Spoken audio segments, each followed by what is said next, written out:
Assalamu alaikum, students of class 6. Today's class is about revision. Revision of the previous lessons, lesson 6, 7 and 8. You know that the first online exam is over and now the second online exam has come. So its syllabus is 6, 7 and 8. So revise from the lesson 6. The poem How the Little Kite Learned to Fly. কেমন করে ছোট ঘড়িটি উঠতে শিখেছিল এটা আজকে revision করতে হবে। The writer is Katherine Pyle. Katherine Pyle একজন American artist, poet, children author ছিলেন উইমিংটনের, ডিলাওয়্যারের। তার বিখ্যাত বড় লেখা হচ্ছে দ্য কাউন্টারপেন ফেয়ারি। আর তিনি তার জীবনে 30টা বই লিখেছিলেন, 30টার বেশি বই লিখেছিলেন। তো এটার একটি বিখ্যাত কবিতা, কেমন করে ছোট ঘড়িটি উঠতে শিখেছিল। তো পরীক্ষায় যেরকম কোশ্চেন আসে যে name the poem and the poet, যদি এরকম কোশ্চেন আসে তখন তোমাকে অ্যান্সার লিখতে হবে এভাবে, the name of the poem is, যে কোর্সের নাম লিখতে হবে, কোর্সের মধ্যে লিখতে হবে how the little kite learned to fly। First of দিয়ে বা অ্যান্ড দিয়ে লিখে দেয় and the poet is, নামটা লিখতে হবে ক্যাথরিন পাইল। তো মনে রাখতে হবে যে কবিতার নাম যেটা অবশ্যই কোর্সন দিতে হবে, আর কবির নামটা কোর্সন রাখা যাবে না। এরপরে কবিতাটা পড়ছি, আবার রিভিশন করে নাও ভালো করে বুঝছে, যাতে যে কোনো কোশ্চেন যে আসে এখান থেকে যেন অ্যান্সার করা যায়।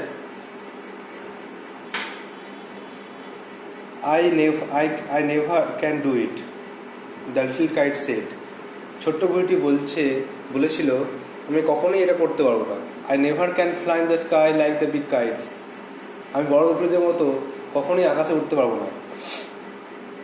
As he looked at other things high over his head, যখন সে অন্যান্য জিনিসগুলোকে তার মাথার উপরে উঠতে দেখলো তখন সে বলল I can never do it, মানে I can never fly like the big kites. I know I should fall if I tried to fly. আমি জানি আমি উঠতে চেষ্টা করলেই পড়ে যাব।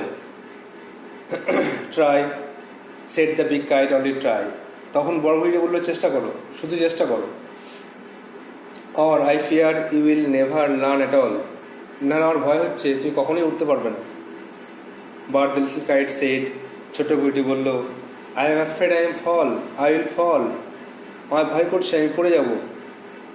The big kite nodded, তখন বড় ঘড়িটা মাথা নাড়ল আর বলল ওয়েল, ঠিক আছে, বিদায়, গুড বাই, আমি আসছি, তুমি থাকো, আমি চললাম। I am off, আমি ওরে চলে যাচ্ছি। And he rose towards their tranquil sky. আর সে শান্ত আকাশের প্রতি উড়ে গেল। Then the little kite's paper stirred at the side. এই দৃশ্য দেখে ছোট ঘড়িটার পাতাটা নড়ে উঠলো, এই দৃশ্য দেখে নড়ে উঠলো। And trembling he shook himself free for flight. আর কাঁপতে কাঁপতে সে ওড়ার জন্য তৈরি হলো কাঁপতে কাঁপতে। And trembling he shook himself free for flight. আর কাঁপতে কাঁপতে ওড়ার জন্য তৈরি হলো। ফার্স্ট হুইলিং, প্রথমে ঘুরপাক খেলো। অ্যান্ড ফ্রাইটেন, ভয় পেল, ঘুরপাক খেয়ে ভয় পেলো, ভাবলো উঠতে পারবো কিনা। দেন ব্রেভার গ্রোন, তারপর সাহসী হলো। Up he rose through the air alone, এবং আকাশে আস্তে আস্তে উপরে এসে আকাশের উপরে উঠতে লাগলো। Till the big kite looking down could see, ততক্ষণ না বড় ঘড়িটা তাকিয়ে দেখলো। The little one rising straightly, এই ছোট ঘড়িটা স্থির হয়ে আকাশে উঠছে। বড় ঘড়িটা উপর থেকে উপরে উঠতে নিচে তাকিয়ে দেখলো এই ছোট ঘড়িটা আস্তে আস্তে উপরে উঠে আসছে। Then how the little kite thrilled with pride, তারপরে কেমন করে ছোট ঘড়িটা রোমাঞ্চে অহংকারে পূর্ণ হয়ে as he sailed with the big kite side by side. সে রোমাঞ্চে অহংকারে পূর্ণ হয়েছে, কারণ সে বড় ঘড়িটার পাশাপাশি উঠতে পারছে। While far below he could see the ground, যেখানে অনেক দূর থেকে সে নিচে মাটির দিকে তাকিয়ে দেখছে। And the boys like small spots moving around, আর দেখে মনে হচ্ছে ছোট ছোট যারা বালকগুলিকে মনে হচ্ছে ছোটো দাগ মনে হচ্ছে, স্মল স্পটস মানে ছোটো দাগ, বালকগুলিকে মনে ছোটো ছোটো দাগ মনে হচ্ছে, যারা মুভিং অ্যারাউন্ড মানে মাঠের মধ্যে ঘুরে বেড়াচ্ছে। They rested high in the quiet air, তারা শান্ত আকাশে শান্ত বাতাসে তারা স্থির হয়ে উঠছিল। And only the birds and the clouds were there, শুধুমাত্র পাখি আর মেঘ তাদের একমাত্র সঙ্গী ছিল। যেহেতু তারা অনেক উপরে উঠছে, ছোটো ঘড়িটা আর বড় ঘড়িটা, তাদের ওরার সঙ্গে কেউ বাচ্চা ছেলেরা তো উঠতে পারবে না তাদের সঙ্গে। এই জন্য যখন ছোটো ঘড়িটা বড় ঘড়িটা একসঙ্গে উঠছে আকাশে, তখন তাদের একমাত্র সঙ্গী ছিল তাদের পাখি আর মেঘ। তারা পাখিগুলোকে পাশ থেকে দেখতে পাচ্ছিল, মেঘগুলোকে দেখতে পাচ্ছিল। Oh how happy I am, the little kite cried, ছোটো ঘড়িটি চিৎকার করে বলে উঠলো, ও আমি কত সুখী, আমার কত ভালো লাগছে, আমি উঠতে শিখেছি।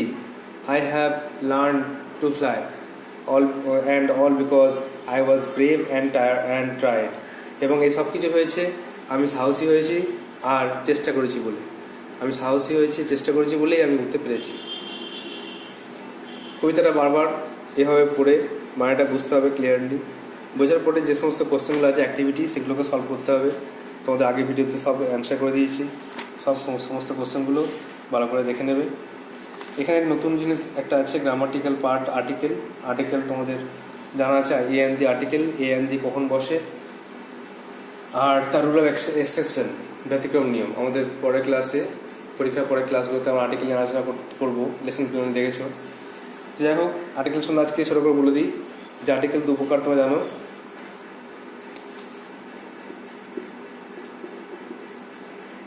সব জানাবো, তো রিভিশন করে নিতে হবে, নাহলে ভুলবে। আর্টিকেল দু প্রকার, একটা ডেফিনিট আর একটা ইনডেফিনিট। দা হচ্ছে ডেফিনিট আর এ বা অ্যান হচ্ছে ইনডেফিনিট। এবারে দা কখন বসবে, নির্দিষ্ট কোনো ব্যক্তি বস্তু বোঝালে দা বসবে ডেফিনিট আর্টিকেল। আর এ কখন বসবে না, যখন দেখবে কনসোনেন্ট থাকবে কোনো শব্দের শুরুতে, তখন তার আগে কনসোনেন্ট থাকলে তার আগে এ বসবে। আর একটা এক্সেপশন আছে, ব্যতিক্রম নিয়ম, যে যদি কোনো ভাবের উচ্চারণ ইউ বা ওয়া হয়, তখন তার আগে এ বসবে। যেমন 1 রুপি, কোনো ভাবের উচ্চারণ যদি ইউ বা ওয়া হয়, তখন তার আগে এ বসবে, এ 1 রুপি। তো দুটো নিয়ম বললাম, এর একটা কনসোনেন্ট থাকলে, আর একটা হচ্ছে কোনো ভাবের যদি উচ্চারণ হয় ইউ বা ওয়া, তাহলে এ হবে। আর অ্যান কখন বসে, কোনো শব্দ যদি ভাবেল দিয়ে শুরু হয়, তখন সেখানে অ্যান বসবে, অ্যান অ্যাপেল, অ্যান অরেঞ্জ। আবার একটা এক্সেপশন রুল আছে, ব্যতিক্রম নিয়ম, সেটা হচ্ছে কোনো কনসোনেন্ট যখন উচ্চারণ হবে ভাওয়ালের মতো, কোনো কনসোনেন্ট থাকবে কিন্তু উচ্চারণ ভাওয়ালের মতো, তখন সেটা হয়ে যাবে অ্যান। যেমন এখানে এম এ, এখানে SDO। তো এম এ হচ্ছে ফুল ফর্ম হচ্ছে মাস্টার অফ আর্টস। যখন এম এ উচ্চারণ করবে AM, তখন এ আসছে প্রথমে, এই জন্য অ্যান এম। একইভাবে এস অ্যান SDO, এভাবে ব্যতিক্রম নিয়মটা এভাবে বুঝবে। তো তোমাদের এখানে দেখো এক্সাম্পল দিয়ে আছে, the Nile, a useful, an hour, an a European. এইগুলো তোমাদের সলভ করা আছে বই অ্যাক্টিভিটিতে। নেক্সট যেটা আসছে, নেক্সট গ্রামার আছে, দেখো tick the subject verb agreement. Subject verb agreement মানে এখানে তোমাকে সাবজেক্ট দেখে ভার্ব বসাতে হবে, সাবজেক্ট অনুযায়ী ভার্বটা বসবে। তো এখানে নো নিউজ মানে কোনো খবর। তো নিউজ মানে আমরা জানি নিউজ সিঙ্গুলার হয়, প্লুরাল হয়। একটা খবরের নিউজ, অনেকগুলো হলে নিউজ, এই জন্য সিঙ্গুলার। নো নিউজ ইজ হবে, কখনো আর হবে না। ইচ অফ দ্য চিলড্রেন, প্রত্যেক ছেলে। ইচ আমরা জানি ইচ এভরি থাকলে সিঙ্গুলার হয়, এই জন্য হ্যাজ হবে, হ্যাভ হবে না। Are the mother and the child, দুজন আছে, এই জন্য আর হবে। আর Isha as well as her sister, Isha আর তার সঙ্গে সঙ্গে তার বোন, আমরা জানি together with, as well as, এগুলো থাকলে প্রথম যে সাবজেক্ট মানে ঈশাকে থেকে ভার্ব বসবে। ঈশার পরে তো ইজ হবে, আর হবে না, এই জন্য। এবার আছে প্রেফিক্স সাফিক্স। প্রেফিক্স শব্দের পূর্বে বসবে, আর সাফিক্স শব্দের পিছনে বা শেষে বসবে। শব্দের পূর্বে যদি নতুন কিছু ওয়ার্ড শব্দের বা কিছু অক্ষর বসে যদি যখন নতুন একটা ওয়ার্ড সৃষ্টি হবে তখন তাকে প্রেফিক্স বলা হবে। আর যখন শব্দের শেষে কিছু যোগ হয়ে নতুন একটা ওয়ার্ড তৈরি হবে তাকে সাফিক্স বলা হবে। শব্দের প্রথমে যোগ হলে তাকে সাফিক্স বলা হবে, প্রেফিক্স বলা হবে। আর শব্দের শেষে যোগ হলে তাকে সাফিক্স বলা হবে। এক্সাম্পল দেখো, বইয়ের বাইরেই করছি, এক্সাম্পল দেখানো হচ্ছে। দেখো ম্যাচিওর যদি বলি, MATURE, ম্যাচিওর প্রাপ্তবয়স্ক। ম্যাচিওর প্রাপ্তবয়স্ক এর অপোজিট যদি ওয়ার্ড করি বা যদি এই প্রেফিক্স যোগ করি তাহলে কী হয়ে যাবে? ইমম্যাচিওর। অপ্রাপ্তবয়স্ক, অপূর্ণাঙ্গ, ম্যাচিওর, ইমম্যাচিওর। একইভাবে অনেস্ট করতে পারি, অনেস্ট, সৎ। অসৎ বললে আবার ডিসঅনেস্ট হয়ে যাবে। একইভাবে তাহলে আমরা দেখতে পাচ্ছি IM যোগ করে DIS যোগ করে আমরা নতুন একটা শব্দ গঠন করতে পারছি।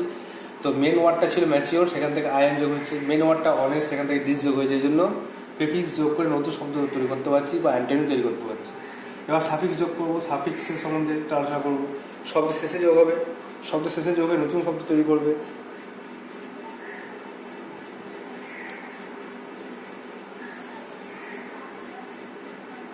যেমন এখানে আছে রেস্ট। রেস্ট মানে হচ্ছে বিশ্রাম নেওয়া। আর যখন আমরা সাফিক্স যোগ করবো রেস্টলেস, তখন হয়ে যাবে অস্থির, চঞ্চল। আবার হেল্প মানে সাহায্য করা। আবার যখন লেস যোগ করবো হেল্পলেস, তখন সেটা অসহায় হয়ে যাবে। এইভাবে আমরা লেস যোগ করে নতুন একটা ওয়ার্ড, নতুন একটা ফর্মেশন ওয়ার্ড তৈরি করতে পারি। আর যার অর্থ কিন্তু সম্পূর্ণ আলাদা, পাল্টে যাবে, পুরো অপোজিট হয়ে যেতে পারে।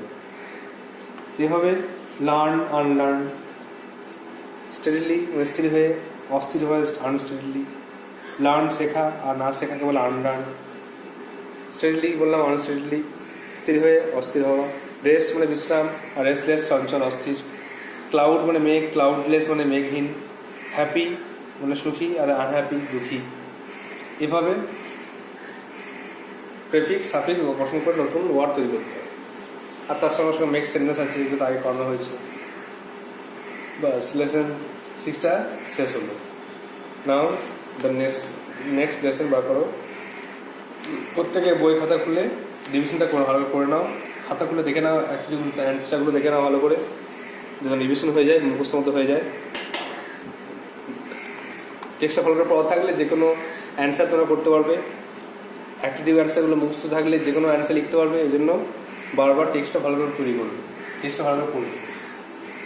নাও move on next lesson.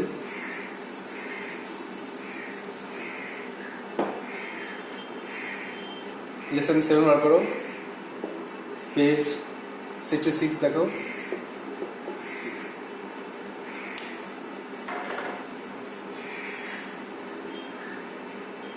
Lesson 7 the magic fishbone, জাদু মাছের কাঁটা। চার্লস ডিকেন্সের লেখা। চার্লস ডিকেন্স একজন বিখ্যাত লেখক ছিলেন। বিখ্যাত লেখা হচ্ছে Oliver Twist, a Christmas Carol, tale of two cities, David Copperfield, এগুলো। আর তার সময়কার বিখ্যাত জনপ্রিয় নোভেল হচ্ছে, মানে his works have been always enjoyed great popularity and he is generally regarded as greatest novelist of this Victorian period. তিনি Victorian যুগের বিখ্যাত উপন্যাসিক ছিলেন। আর দ্য প্রেজেন্টের টেক্সটটা এটা নেওয়া হয়েছে এই দ্য ম্যাজিক ফিশবোন থেকেই নেওয়া হয়েছে। বড় একটা অংশ, সেখান থেকে ছোটো করে, মানে এই ম্যাজিক ফিশবোনটা আসলে বড় একটা গল্প, সেখান থেকে ছোটো করে নেওয়া হয়েছে একটা অংশ। মেন থিমটা কি এখানে ম্যাজিক ফিশবোনে? আমরা এখানে জানি যে রাজা ওয়াটকিংস ছিলেন। রাজা ওয়াটকিংস আর তার রানী ছিল। তো তাদের একটা ছেলেপুলে ছিল। সবচেয়ে বড় মেয়ের নাম হচ্ছে অ্যালিসিয়া। অ্যালিসিয়া অন্যান্য ছেলেমেয়েদের দেখাশোনা করতো। রাজা তার ব্যক্তিগত পেশায় সরকারের অধীনে কাজ করতো। এই রাজা ছিল অন্যান্য রাজার থেকে আলাদা। অন্যান্য রাজারা তার রাজসভা পরিচালনা করতো, বিচার করতো। কিন্তু এই রাজা, আমাদের রাজা ওয়াটকিংস, কিং ওয়াটকিংস, সে নিজে কিন্তু নিজের রাজ্যে কাজ করতে যেত, নিজে অফিসে যেত, রাজসভায় কাজ করতে যেত নিজে একজন কর্মচারী হিসাবে। তো রানীর বাবা ছিলেন ডাক্তার, ফিজিশিয়ান ছিলেন, যিনি শহরের বাইরে থাকতেন। তো একদিন রাজা ওয়াটকিন্স অফিস যাচ্ছিলেন। যাওয়ার পথে তিনি থামলেন একটি মাছের দোকানে, ফিশমঙ্গার শপে। সেখান থেকে 1.5 ওজনের স্যামন রুই মাছ কিনলেন। আর কেনার পরে একটু এগিয়ে যেতেই দোকানে একটি ছেলে কাজ করতো। সেই ছেলেটি দৌড়ে এসে রাজাকে বলল, আপনি আমাদের দোকানে কোনো বিদ্যা মহিলাকে দেখেছেন? তখন রাজা বলল, না, আমি তো কাউকে দেখিনি। তখন লেখক বললেন যে হ্যাঁ, সত্যিকারই রাজা কোনো বিদ্যা মহিলাকে দেখেনি, কারণ ওই বিদ্যা মহিলা দোকানে ছিলেন কিন্তু অদৃশ্য অবস্থায়। যেটা দেখতে পেয়েছে একমাত্র মাছের দোকানের ছেলেটি দেখতে পেয়েছে, রাজা কিন্তু দেখতে পাননি। এবার পার্ট 2 দেখো। এখানে দেখি কোশ্চেন আছে, যদি পড়ানো হয়েছে দেখে নেবে। কত মাছ কিনেছিল রাজা, রাজা কার দেখাশোনা করতো, এইগুলো দেওয়া আছে, রিয়ারেন্স দেওয়া আছে, দেখে নেবে। তারপরে রাজা একটু হাঁটার পরে একটা বৃদ্ধা মহিলা এলো, দ্রুত হাঁটতে এলো। তার পোশাক ছিল চমৎকার রেশমের উচ্চমানের পোশাক। সে বলল, আপনি কি রাজা ওয়াটকিন্স? আপনি কি প্রিন্স অ্যালিসের বাবা? তখন রাজা অবাক হলো, বললো, এই মেয়েটি জানলো কি করে এত কিছু আমার সম্বন্ধে? আমার নাম ওয়াটকিন্স দ্য ফার্স্ট, আমি হচ্ছি রাজা, তারপরে আমার নাম ওয়াটকিন্স, তারপরে আমি হচ্ছি বিউটিফুল প্রিন্সেস অ্যালিসিয়ার বাবা, আমি অফিস যাচ্ছি, এত কিছু আবার জিজ্ঞেস বললো আপনি অফিস যাচ্ছেন? এত কিছু শোনার পর রাজা অবাক হলো, ভাবলো এই নিশ্চয়ই পড়ি হবে, এই নিশ্চয়ই পড়ি, নাহলে এত জানবো কি করে আমার সম্বন্ধে। তারপরে যাই হোক, রাজা ভাবছে যে নিশ্চয়ই পড়ি। তখন এই ভাবতে পড়িটাই উত্তর দিল, হ্যাঁ, আপনি ঠিক ভাবছেন, আমি হচ্ছি পড়ি, আমার নাম হচ্ছে ফেয়ারি গ্র্যান্ডমারিনা। তখন বলুন, শুনুন, একটা কাজ করতে হবে নাকি, আপনি যে মাছটা কিনলেন এই মাছটা বাড়ি নিয়ে যাবেন, দিয়ে রান্না করে খাওয়ার সময় অ্যালিসিয়া খেতে ডাকবেন। আর যখন অ্যালিসিয়া খাওয়া হয়ে যাবে দেখবেন প্লেটে একটা মাছের কাঁটা পড়ে আছে। আর তখন অ্যালিসিয়াকে বলবেন যে মাছের কাঁটাটাকে শুকিয়ে ঘষে পালিশ করে চকচক করে মুক্তোর মতো রাখতে। এই যে মাদার অফ পার্ল মানে মুক্তো, আগে লেসনে ওয়ার্ডনোস করানো হয়েছে, দেখে নেবে মাদার অফ পার্ল মুক্তো করানো হয়েছে, মুক্তোর মতো ঘষে পরিষ্কার করা হয়েছে। আর বলবো এটা একটা প্রেজেন্ট আমার তরফ থেকে, আমি তাকে একটা উপহার দিয়েছি, ম্যাজিক প্রেজেন্ট। আর এটাকে যখন তখন অ্যালিসিয়া ব্যবহার করতে পারবে, অ্যালিসিয়া প্রয়োজন মতো তার এই প্রেজেন্টটা ব্যবহার করতে পারবে।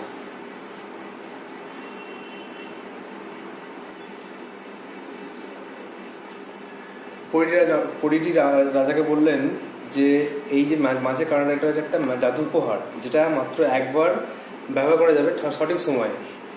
অ্যালিসিয়াকে এটা দেবেন আর বলবেন যে আমার তরফ থেকে এটা উপহার। আর শর্ত একটা বলে দিল, শর্তটা হচ্ছে যে একমাত্র একবার এই কানাটা ব্যবহার করা যাবে সঠিক সময়। এইটা বলে পরি অদৃশ্য হয়ে গেল। রাজা তো হাঁটতে লাগলো, হেঁটে অফিসে গেল। অফিসে গিয়ে অনেক কাজকর্ম করলো। তিনি অফিসের কাজ হচ্ছে লেখার কাজ। তিনি অফিসে লেখালেখি করার পরে যখন বাড়ি যাওয়ার টাইম হলো, বাড়ি এলেন। বাড়ি ফিরে এসে যখন খেতে বসেছেন তখন অ্যালিসিয়াকে ডাকলেন। অ্যালিসিয়াকে ডেকে পরি যা বলেছিলেন সেই কথাটি সব বললেন অ্যালিসিয়াকে। তিনি রুই মাছটা খেতে বললেন। আর যখন রুই মাছটা খাওয়া হয়ে গেল দেখলো তার প্লেটে একটা কাঁটা পড়ে আছে। তখন এই অ্যালিসিয়াকে কাঁটাটা দিলেন আর বললেন পরির যে মেসেজ ছিল, পরির যে বার্তা, সেটা অ্যালিসিয়াকে শুনে দিলেন। তখন অ্যালিসিয়া কী করলো, মাছের কাঁটাটা নিয়ে সেটাকে শুকিয়ে সেটাকে ঘষে পালিশ করে চকচক করে মুক্তোর মতো করে রাখলো। এখান থেকে যে সমস্ত প্রশ্নগুলো আছে দেখো, 4 দাগের কমপ্লিট সেন্টেন্স, লাইন পূর্ণ করো, কোশ্চেন অ্যান্সার লেখা, এগুলো সব পড়ানো আছে, ভালো করে বুঝে নিয়ে মুখস্থ করবে। নেক্সট পার্ট দেখো, দ্য লাস্ট পার্ট। এটা অনেকদিন কাটতে লাগলো। অনেকদিন পর রাজা একদিন দুঃখিত হয়ে অ্যালিসিয়ার ঘরে এলেন। তিনি খুব দুঃখিত মনে হচ্ছিল, তাকে খুব দুঃখিত মনে হচ্ছিল, হতাশ মনে হচ্ছিল, মনমরা মনে হচ্ছিল। তো অ্যালিসিয়া জিজ্ঞাসা করলো, বাবা কী হয়েছে? তখন রাজা বললেন, আমি খুব গরিব হয়ে গেছি। তখন অ্যালিসিয়া জিজ্ঞাসা করলো, তোমার কোনো টাকা নেই? তখন রাজা বললো, না, কোনো টাকা নেই। বললো, টাকা পাওয়ার কোনো উপায় নেই? বললো, না, কোনো উপায় নেই, আমি সমস্ত উপায় চেষ্টা করেছি আর ব্যর্থ হয়েছি, কোনো উপায় নেই। তখন অ্যালিসিয়া বুঝতে পারলো যে এখন সঠিক সময় চলে এসছে সেই মাছের কাঁটাটা বা ম্যাজিক ফিশ বোনটা ইউজ করার। আমরা যখন চেষ্টা করে ব্যর্থ হয়েছি, তখন সঠিক সময় চলে এসছে। তখন সে কী করলো, তখন সে পকেটে হাত ভরলো, যেখানে মাছের কাঁটা রেখেছিল সেটা বার করলো, আর বার করে বললো, বাবা দেখো, আমরা যখন চেষ্টা করেছি আর সেটা যথেষ্ট হয়নি, তখন ওনাদের কাছ থেকে হেল্প পাওয়ার সময় এসছে। এই বলে সে মাচাকাটাকে চুমু খেলো, আর মাচাকে চুমু খেয়ে বললো যে আজকে যেন মাইনের দিন হয়ে যাক, স্যালারি ডে মাইনের দিন হয়ে যাক। আর যে মাত্র অ্যালিসিয়া এই উইশটা করলো যে আজকে বেতনের দিন, স্যালারি ডে বা বেতনের দিন হয়ে যাক, তখন সঙ্গে সঙ্গে রাজার যে কর্মচারীদের বেতন, সেটা ঘরের যে চিমনি রান্না করার জন্য চিমনি থাকে, চিমনির মধ্য দিয়ে তার বেতন টাকা আসতে লাগলো, আর ঘরের মাঝখানে লাফাতে লাগলো। সঙ্গে সঙ্গে পরি গ্র্যান্ডমাইনা সে এলো, একটা রথে করে এলো, রথ টানছে 4টে ময়ূর, তার পোশাক হচ্ছে রূপালি সোনালি। সে বললো, অ্যালিসিয়াকে দেখে বললো, অ্যালিসিয়া আমার প্রিয় বোন, কেমন আছো? তখন রাজকুমারী অ্যালিসিয়া তাকে আলিঙ্গন করলেন, জড়ি ধরলেন। তখন গ্র্যান্ডমাইনা ঘুরলেন রাজার দিকে আর বললেন, জানেন তো, এই জন্য অ্যালিসিয়া কিন্তু আগে এই মাচাকাটা ব্যবহার করেনি, জানতো সঠিক সময় আসবে, ঠিক সময় মাচাকাটা ব্যবহার করেছে। দিয়ে তারপরে যখন সমস্ত কিছু শেষ হয়ে গেল, মাচাকাটাটা মাত্র একবার ইউজ করা যাবে, আর সেটা একবার ইউজ করা হয়েছে, আর তার জন্য যে কাজটা দরকার ছিল সেই কাজটা পূর্ণ হয়ে গেছে, দরকার প্রয়োজন মিটে গেছে। এই জন্য মাচাকাটার কোনো গুরুত্ব নেই। তার জন্য অ্যালিসিয়ার হাত থেকে রাজকুমারী পরীটা মাচাকাটা নিয়ে ফেলে দিলেন, পাশে বাড়ির কুকুরটে সেটা নিয়ে চলে গেল। এভাবে গল্পটা শেষ হলো। এখানে যে সমস্ত কোশ্চেনগুলো আছে দেখবে, ট্রু ফলস আছে, কোশ্চেন অ্যান্সার আছে, গ্রামার পার্ট আছে। এখানে গ্রামাটিক্যাল পার্ট আছে, assertive two interrogative sentence, formation of assertive sentence, statement করতে হবে। মানে অ্যাসার্টিভ সেন্টেন্স তৈরি করতে গেলে মনে রাখতে হবে আগে সাবজেক্ট, তার ভার্ব, তারপরে অবজেক্ট। এটা একটা পয়েন্ট আছে, রিয়ারেঞ্জ করে লিখতে হবে। আরটা আছে ইন্টারোগেটিভ বা কোশ্চেন করতে হবে। কোশ্চেন গঠন করতে হলে মনে রাখতে হবে আগে অক্সিলারি ভার্ব বসবে, অক্সিলারি ভার্বটাকে আগে বসবে, ডাব্লিউএইচ ওয়ার্ড থাকে সেটাও আগে বসবে, বা ডাব্লিউএইচ ওয়ার্ড অক্সিলারি একসঙ্গে বসতে পারে। তারপরে সাবজেক্ট বসবে, আগে অক্সিলারি ভার্ব বা মেন বা ডাব্লিউএইচ ওয়ার্ড, তারপরে সাবজেক্ট, তারপরে মেন ভার্ব বসে গেল, তারপরে অবজেক্ট বা আদার্স ওয়ার্ড যা আছে, লাস্টে অবশ্যই প্রশ্ন দিতে হবে। যেমন এক্সাম্পল হয়, হোয়াট ডু ইউ ওয়ান্ট, তুমি কি চাও? আর ইউ বিজি, এভাবে কোশ্চেন করা যাবে। যেগুলো আছে এভাবে প্র্যাকটিস করবে। নেক্সট আছে সেন্টেন্স আমাদের আগে করা হয়েছে। Identify the type of sentences. সেন্টেন্সের বিভিন্ন ভাগ আছে, assertive, interrogative, imperative, optative, exclamatory আগে করানো হয়েছে। এগুলো আবার দেখে নেবে, খাতায় সব লেখা আছে দেখবে, সেন্টেন্সে ভাগ করা আছে আর প্রত্যেকটা এক্সাম্পল করা আছে। আর অ্যান্টোনিম বা অপোজিট ওয়ার্ড, এটা নতুন একটা টার্ম। অপোজিট সবাই জানে অপোজিট ওয়ার্ড সবাই জানে, কিন্তু অ্যান্টোনিম কথাটা নতুন। অ্যান্টোনিম কথা তোমাদের পরিচয় হতে হবে। অ্যান্টোনিম বা অ্যান্টোনিমস, ANTONYM, অ্যান্টোনিম। আর একটা কথা হচ্ছে অপোজিট। অ্যান্টোনিমকে বলা হয় অপোজিট ওয়ার্ড। তো টেক্সটের অপোজিট ওয়ার্ড আছে poor, rich, sooner, later, little, huge, conclusion, introduction. এইভাবে তোমাদের আরও অপোজিট ওয়ার্ড তোমাদের বিভিন্ন বই থেকে লিখতে হবে। ওয়ার্ম, কুল, হট, কোল্ড, এগুলো। লাইট হালকা, হেভি ভারী, এগুলো অ্যান্টোনিম। এগুলো তোমাদেরকে মুখস্থ করতে হবে। বিভিন্ন বই এগুলো পাবে তুমি, অ্যান্টোনিম বা অপোজিট ওয়ার্ড। তো যত বেশি স্টক ওয়ার্ড থাকবে তত তোমার লাভ হবে। আর লাস্ট আছে মেক সেন্টেন্স করা আছে, ফ্ল্যাশ, প্রেজেন্ট, মেসেজ, ডিরেক্টেড, এগুলো দিয়ে। এটা হয়ে গেল প্রায়। Next last lesson 8। Revise the lesson 8, আমাদের লাস্ট চ্যাপ্টার। এটা হচ্ছে পেজ নাম্বার 78-এ। রিসেন্টলি আমরা পড়লাম good bye to the moon, চাঁদ কি বিদায়, মনিকা হিউজ এর লেখা। তিনি একজন কানাডিয়ান অথর ছিলেন। সায়েন্স ফিকশন লিখতেন, বিজ্ঞানী গল্প লিখতেন, আর কল্পবিজ্ঞান লিখতেন, ঐতিহাসিক বই, রোমাঞ্চকর বই লিখতেন। এই প্রেজেন্ট টেক্সটটা গুড টু দ্য মুন এটা নেওয়া হয়েছে তার সায়েন্স ফিকশন থেকে নেওয়া হয়েছে। সায়েন্স ফিকশন মানে কল্পবিজ্ঞান, বিজ্ঞান নিয়ে কল্পনা করে যেটা বই লেখা হয় তাকে আবার সায়েন্স ফিকশন বলা হয়। এখানে good bye to the moon মানে চাঁদকে বিদায় জানিয়ে কেপলার তার বাবা, কেপলার মাস্টার মানে তার বাবা চাঁদ থেকে পৃথিবীতে ঘুরতে আসছে, বেড়াতে আসছে, এটা নিয়ে গল্প। তো মহাকাশযানে কেপলার মাস্টারম্যান একাই ছিল। সে সেখান থেকে দেখতে পাচ্ছে পৃথিবীটাকে একটা নীল গ্রহের মধ্যে দেখতে লাগে।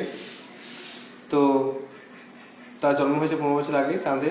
তার মা 5 বছর বয়সে যখন তারা যখন মারা যায়, তার মা তাকে অনেক গল্প বলেছিল পৃথিবী সম্বন্ধে। তার বাবা হচ্ছে চাঁদের রাজ্যপাল, চাঁদের গভর্নর, আর তিনি পৃথিবীতে আসছেন, আর তার সঙ্গে কেপলারও প্রথমবার আসছে পৃথিবীতে। তো কিছু ওয়েট করতে হবে, 15 মিনিট পর যাত্রা শুরু হবে। তো সে একটু রেস্টলেস, অস্থির হয়ে, চঞ্চল হয়ে সে ভিউরুম থেকে চলে এসে মাঝে ঘরে এলো। সেখানে দেখলো বাবা দাঁড়িয়ে আছে অনেক সাংবাদিকের মাঝখানে। এই বলতে বলতে আবার কেবলার ফিরিকে দেখছে যে মহাকাশ যে ঘরটা ছিল ভিউরুম সেটা খালি। তার সেখান থেকে একটুখানি এগিয়ে এসছে, তারা পৃথিবীর দিকে আসার জন্য তৈরি হয়েছে। আর দেখতে পাচ্ছে আর বলছে যে চাঁদের সূর্য খুব কমবার ওঠে, বছরে 12 থেকে 13 বার চাঁদের সূর্য ওঠে। আর যখন চাঁদের সূর্য ওঠে তখন এটা খুব স্পেশাল টাইম, তারা খুব আনন্দ করে, পার্টি করে। আর সূর্য আলো আস্তে আস্তে চলে আসে, আর যতক্ষণ অন্ধকার সম্পূর্ণ চলে যায়। নেক্সট পার্ট দেখো, হঠাৎ দরজা খুলে গেল পেছন দিক থেকে, আর কেপলার শুনতে পেল বিভিন্ন উত্তেজনাপূর্ণ আওয়াজ, যেটা পৃথিবী থেকে এসছে। মানে পৃথিবী থেকে একটা যান চাঁদে ঘুরতে এসছে, তো সেই যাত্রীদের আওয়াজটা শুনতে পাচ্ছে।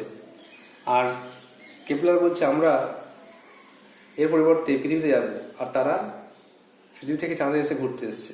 যাই হোক, এই করতে করতে কেউ কেউ বললো রাজ্যপাল বিদায়, আপনার যাত্রা শুভ হোক। তার বাবা বললো হ্যাঁ, 6 মাসের মধ্যে ফিরে আসবো। তারপরে আমি যখন দেখলাম যে মুন ফেরি মানে চন্দ্রযানটা বলছে I walked with the earth ferry, আমি চলে গেলাম পৃথিবী যানের দিকে। মানে যে জানে করে পৃথিবী যাওয়া হবে তাকে আর্থ ফেরি বলা হচ্ছে। তো আর্থ ফেরিটা বলছে মুন ফেরি থেকে 3 গুণ বড়। আর্থ ফেরিটা যাতে করে পৃথিবীতে যাবে সেটা থেকে মুন ফেরিটা ছোট, আর্থ ফেরি 3 গুণ বড়। যাই হোক, কেবল অবাক হয়ে গেল যে আচ্ছা বাবা, পৃথিবীতে সব জিনিস এত সুন্দর, এত বড় বড়? তখন হচ্ছে হ্যাঁ, সব জিনিসই প্রায় চমৎকার সুন্দর। দিয়ে আস্তে আস্তে তারা পৃথিবীর যে মাধ্যাকর্ষণ শক্তি তারা প্রবেশ করার পরে তার চোখ বন্ধ হয়ে আসছে। কিছুক্ষণ পর কেপলার দেখতে পেল পৃথিবীর কক্ষপথ দেখতে পেল। তারপরে সংকীর্ণ আমেরিকা, আটলান্টিক মহাসাগর দেখতে পেল। দিয়ে কেপলার হাত খুঁটে ফেললো, বাবা দেখুন তো, মনে হচ্ছে যেন এই গ্রহটা সবটাই জল। তো বাবা বললো হ্যাঁ, 10 ভাগের 7 ভাগ জল, 10 ভাগ করা হয়, 7 ভাগ জল আর 3 ভাগ স্থল। তখন লেখক বলছেন চাঁদে জল পাওয়া কঠিন অক্সিজেনের তুলনায়, আর এখানে ওয়াশিং একটা বিনোদন, আর জলপান করা একটা আনন্দ।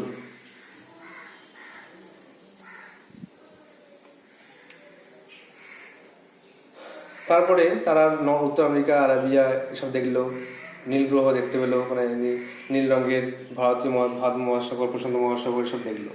দেখার পরে বাবা বলছে তুমি কি অসুস্থ বোধ করছো? তখন কেপলার বলছে হ্যাঁ, কারণ কেপলার তার ওজনের 6 গুণ বেড়ে গেছিল। কেপলার যে নর্মাল ওয়েট তার থেকে 6 গুণ সে বেড়ে গেছিল। বাবা তাকে সেফটি স্ট্র্যাপ খুলে সাহায্য করলেন। তারপর লাস্ট পার্টে তারা পৃথিবীতে পৌঁছে গেল। পৃথিবী পৌঁছানোর পর অনেক প্রেস, সাংবাদিক তাকে অপেক্ষা করতে লাগলো যার জন্য। আর বাবাকে একটা প্রশ্ন করলো, আচ্ছা এই পৃথিবী আর তাদের যে সমস্যা, এই যে মানে সমস্যা যে আছে, পার্থক্য আছে, সেটা কি কখনো মিটবে না? তখন বাবা বললেন হ্যাঁ, আমি চেষ্টা করছি যারা পরিষ্কার বোঝাপড়া আলাপ আলোচনার মাধ্যমে এই সমস্যাটা মিটে যাবে। আমি 6 মাস থেকে 1 বছর টাইম লাগবে। তখন রিপোর্টে জিজ্ঞাসা করে আপনার কাছে আসল বাড়ি কোনটা, আপনার আসল বাড়ি? তখন কেপলার বাবা বলে যে হ্যাঁ, চাঁদে পৃথিবীতে এসে ভালো লাগছে, কিন্তু আসল বাড়ি আমার চাঁদে, কারণ ওখানে আমার কাজ, ওখানে বর্তমান ভবিষ্যৎ ওখানেই আছে, ওখানে আমার স্ত্রী মারা গেছে, আমার ছেলে জন্মেছে, সব ওখানেই। বাবা দেখলেন আমি দাঁড়িয়ে আছি রিপোর্টের মধ্যে দাঁড়িয়ে আছি, তিনি আমাকে হাত দিয়ে ধরলেন আর আমরা একসঙ্গে নেমে গেলাম। আর আমি বুঝতে পারলাম যে স্পেস স্যুট মহাকাশ জ্যাকেট ছাড়াই এই পৃথিবীতে হাঁটা কত মজার। কারণ যখনই ওরা কেপলার মাস্টারম্যান যখন চাঁদে ছিল তখন সবসময় স্পেস স্যুট পরে হাঁটতো, যেহেতু ওজন হালকা বলে। এখানে ওজন ভারী বলে তারা স্পেস স্যুট না পরেই হাঁটতো। তখন কেপলার ভাবছে নিশ্চয়ই পৃথিবীতে খুব মজা হবে, পৃথিবীতে মহাকাশযান না পরে, এত ভারী ভারী বুট হেলমেট না পরে খোলাখুলিভাবে খালি গায়ে বা জামা পরে হাঁটতে খুব ভালোই লাগবে। এভাবে টেক্সটটা শেষ হচ্ছে। এখানে কিছু কোশ্চেন আছে, সেখানেও সেন্টেন্স আছে, কোনটা কোন সেন্টেন্স চিনতে হবে। আর প্রিপোজিশন আছে, preposition in, on, to, from, by preposition আছে। আর সব থেকে নিয়ে অ্যাডভার্ব আছে, সব থেকে ওয়ার্ড পূর্ণ করতে হবে, ট্রান্সলেশন আছে। এভাবে লেসনটা শেষ হচ্ছে। তো তোমাদের 3টে লেসন রিভিশন করা গেল, 6, 7, 8 ভালো করে রিভিশন করে কোশ্চেন আনসারগুলো মুখস্থ করো। গ্রামাটিক্যাল পার্ট যেগুলো পড়ানো আছে সেগুলো ভালো করে রিভিশন করে পরীক্ষা তৈরি হবে। So that's all for today. Thank you.